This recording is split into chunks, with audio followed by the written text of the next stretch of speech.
آج جو ہم بات کرنے جا رہے ہیں کہ حضور علیہ السلام کی جو تعظیم ہے، حضور کے ذریعے آثار مقامات متبرکہ تبرکات نبویہ صلی اللہ علیہ وآلہ وسلم،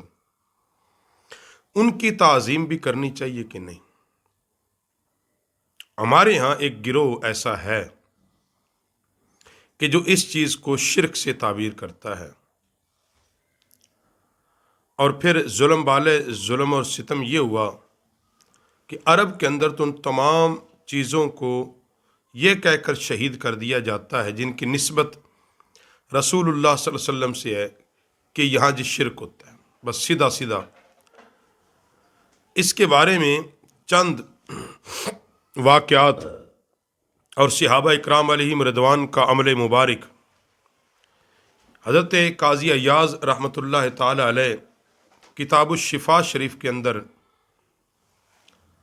چھٹی فصل دوسرے حصے کی باندھتے ہیں، اور پہلا جملہ جو آپ نے لکھا کہ فرمایا حضور صلی اللہ علیہ وسلم کی عظمت احترام میں سے یہ بھی ہے جو چیز بھی آپ سے منسوب ہو اس کی عزت و عظمت کی جائے۔ آپ صلی اللہ علیہ وسلم کی محافل مقدسہ، مقامات مقدسہ، مکہ معظمہ، مدینہ منورہ، مکانات منصوبہ، ہر وہ چیز جس کو آپ صلی اللہ علیہ وسلم نے کبھی چھوا ہو یا آپ صلی اللہ علیہ وسلم کے ساتھ مشہور ہو گئی ہو، ان سب کی تعظیم اور توقیر اسی طرح لازم ہے، اسی طرح واجب ہے جس طرح حضور صلی اللہ علیہ وسلم کی توقیر و تعظیم لازم ہے۔ یہ ابو الفضل علیہ رحمہ نے اپنی بات لکھی، اور آگے وہ بیان کرتے ہیں کہ حضرت ابو مخزورہ رضی اللہ تعالی عنہ، یہ نبی پاک علیہ السلام کے ایک بڑے پیارے صحابی، نبی کریم صلی اللہ علیہ وسلم نے ایک مرتبہ ان کے سر مبارک پر اپنا دست رحمت پھیرا، اپنا ہاتھ پھیرا، تو انہوں نے سر کے بال نہیں کٹوائے، وہ اتنے لمبے کہ جب بیٹھ کر لٹکاتے تو وہ زمین سے لگ جاتے، اور مجمع الزوائد کے اندر یہ روایت ہے۔ کسی نے پوچھا کہ تم بال کیوں نہیں کٹاتے؟ بال کٹانا تو حضور کی سنت ہے۔ تو فرمایا میں ہرگز وہ بال نہیں کٹوا سکتا جن کو میرے مصطفیٰ نے چھوا ہو، جن پر رسول اللہ صلی اللہ علیہ وسلم نے اپنا مبارک ہاتھ پھیرا ہو۔ تو یہ اس قدر صحابہ اکرام علیہم رضوان ان چیزوں کی تعظیم توقیر کرتے جن پر مصطفیٰ کریم صلی اللہ علیہ وسلم کا دست رحمت لگا ہوتا۔ حضرت خالد بن ولید کی ٹوپی کی بات میں نے پیچھے کئی درس میں بات کر دی ہے، مشہور ہے کہ آپ کی ٹوپی میں نبی علیہ السلام کے چند بال مبارک آپ نے سیے ہوئے تھے۔ تو ایک جنگ میں جب بڑے صحابہ شہید ہوئے، آپ کی جو وہ ٹوپی تھی وہ کافروں کے لشکر میں گر گئی۔ آپ نے ساری جنگ چھوڑ کر ٹوپی کو حاصل کرنے کے لیے چل پڑے۔ اعتراض کیا صحابہ نے کہ آپ بڑے عجیب آدمی ہیں، ادھر جنگ بڑے جوبن پہ چل رہی ہے، صحابہ شہید ہو رہے ہیں، آپ کو اپنی ٹوپی کی فکر ہے۔ حضرت خالد بن ولید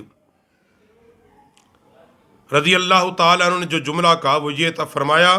مجھے ٹوپی کی کوئی فکر نہیں، ایسی ٹوپیاں ہزاروں آئی اور گئی، مگر اس ٹوپی کے اندر رسول اللہ صلی اللہ علیہ وسلم کے منہ مبارک ہے، حضور کے مبارک بال ہیں، اور مجھے خوف ہوا کہ کہیں مشرقین کے ہاتھ میں پڑ گئی تو اس کی برکت سے میں محروم ہو جاؤں گا۔ یعنی وہ جس ٹوپی میں رسول اللہ کے مبارک بال تھے، خالد بن ولید ان بالوں کے حصول کے لیے اپنی جان کی بھی کوئی پرواہ نہیں کی، وہ حاصل کیے۔ اسی طرح حضرت امام مالک رحمۃ اللہ تعالی علیہ، آپ کبھی مدینہ النبی صلی اللہ علیہ وسلم میں سوار ہو کر نہیں چلتے تھے، کسی جانور پر سوار ہو کر نہیں چلتے۔ کسی نے پوچھا حضور بالا آپ مدینہ شہر کے اندر اور مدینے کی حدود میں سواری پر سوار کیوں نہیں ہوتے؟ تو آپ رحمۃ اللہ تعالی علیہ حضرت امام مالک پاک نے فرمایا مجھے خدا سے شرم آتی ہے میں سواری کے جانور سے اس ارض مقدس کو پامال کر دوں جہاں اللہ کے رسول جلوہ فرما ہے۔ تو امام مالک حضور علیہ السلام کے بعد آئے ہیں، زمانے ظاہری میں نہیں تھے، تو بعد میں امام مالک جس کو بالاتفاق تمام مسلک اپنا امام مانتے ہیں، تمام مسالک قدر کی نگاہ سے دیکھتے ہیں، تو ان کا عقیدہ یہ ہے کہ وہ اس شہر میں سواری پر ہی سوار نہیں ہوتے تھے، اور ان کا عقیدہ یہ کہ جس جہاں رسول اللہ جلوہ فرما ہے میں وہاں کیوں کر ایسے چلوں۔ اور اسی طرح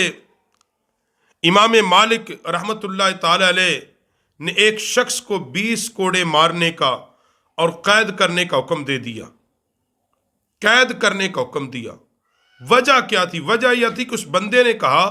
کہ مدینے کی زمین کی کوئی حیثیت نہیں، مدینے کی زمین ایک ردی ہے۔ حضرت امام مالک نے فرمایا اس کو 20 کوڑے مارو اور سزا دو، اس نے مدینے کی زمین کی توہین کی، حالانکہ وہ شخص بڑا عزت دار تھا، صاحب مال تھا، صاحب وقار بھی تھا، کیونکہ اس نے رسول اللہ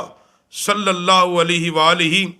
وسلم کی سرزمین کی بے حرمتی کے لفظ ادا کیے، تو امام مالک نے اس کو کوڑے مارنے کا حکم دیا۔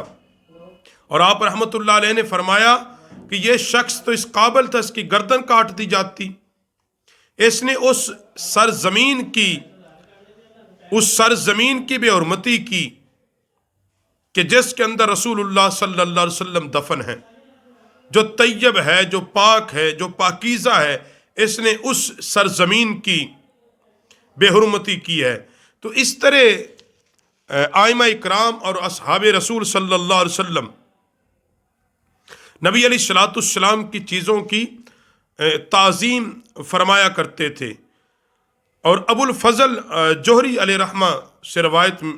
ملی کہ جب وہ زیارت کے لیے مدینہ منورہ حاضر ہوتے تو آبادی شروع ہوتے ہی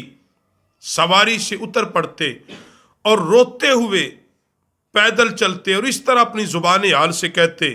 جب ہم نے اس ہستی مقدس کے نشانات کو دیکھا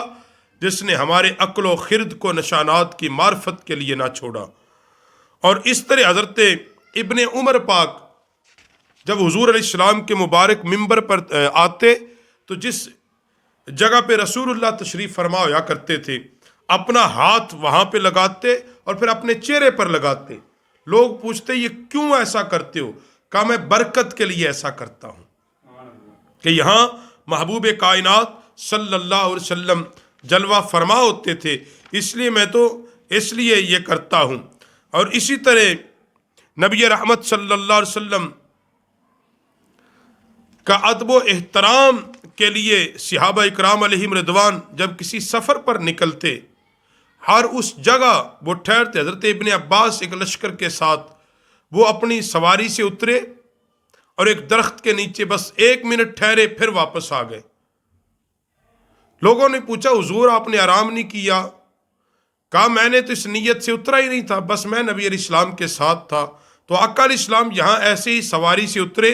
اور اتنی ہی دیر درخت کے نیچے بیٹھے اور پھر واپس آ گئے، میں نے صرف نبی علیہ السلام کی ادا کو ادا کیا ہے۔ تو اس طرح اس قدر مقامات مقدسات اور نبی علیہ السلام کے تبرکات کا احترام کیا کرتے تھے صحابہ اکرام علیہم رضوان، اس سے فیض لیتے۔ حضرت ام سلمہ کے پاس نبی علیہ الصلوۃ والسلام کا وہ مبارک کمبل تھا جو نبی علیہ السلام لیا کرتے تھے، اور جب کوئی مدینے کے اندر بیمار ہوتا اور وہ دم کے لیے آ جاتا تو حضرت ام سلمہ نبی علیہ السلام کا جو متبرک برکت والا کمبل تھا اس کا ایک پلو اس میں نچوڑ دیتی بھگو کے پانی میں، اور وہ لے جاتا اور اس کو شفا مل جاتی۔ تو نبی علیہ الصلوۃ والسلام کی جسم کے ساتھ اور حضور کے ساتھ جو نسبت ہو جاتی ہے وہ چیزیں اس قدر برکت والی ہوتی ہیں کہ اللہ پھر اس کے ذریعے بیماروں کو شفا دیتا ہے۔ اور یہ مسئلہ تمام علماء کے نزدیک اعلیٰ اور عرفہ ہے، تمام علماء نے اس پر پوری بحث لکھی ہے، میں نچوڑ بتا رہا ہوں۔ اس میں وہ علماء اہل سنت ہوں یا علماء دیوبند مکتبہ فکر کے ہوں یا اہل حدیث کے بھی بعض ہیں، مگر کوئی مانے نہ تو الگ بات ہے، مگر سب نے ایک بات لکھی ہے جب یہ بحث لکھی کہ کائنات میں سب سے متبرک، سب سے افضل اور اعلیٰ زمین کون سی ہے، تو بحث لکھی. کسی نے کہا کہ بیت اللہ شریف کا وہ ٹکڑا جہاں اللہ کا گھر موجود ہے وہ برکت والی ہے کیونکہ وہ اللہ کا گھر ہے. کسی نے کوئی جگہ، کسی نے کسی پہاڑ کا نام لیا، مگر اتفاق اس پہ کیا کہ وہ مٹی سب سے برکت والی ہے، حتیٰ کہ کعبۃ اللہ سے بھی، کہ جو مٹی اس وقت نبی علیہ السلام کے جسم کے ساتھ لگی ہوئی ہے، جو مٹی اس وقت رسول اللہ صلی اللہ علیہ وسلم کے جسم اطہر کے ساتھ لگی ہوئی ہے، وہ مٹی سب سے افضل اور اعلیٰ ہے. وہ مٹی سب سے افضل و اعلیٰ کس لیے ہے کہ اس کی نسبت رسول اللہ کے ساتھ ہوئی ہے. اللہ نے مدینے اور مکے کی قسم کس لیے کھائی کہ نسبت رسول اللہ صلی اللہ علیہ وسلم کی طرف ہے. تو اس لیے جن چیزوں کی نسبت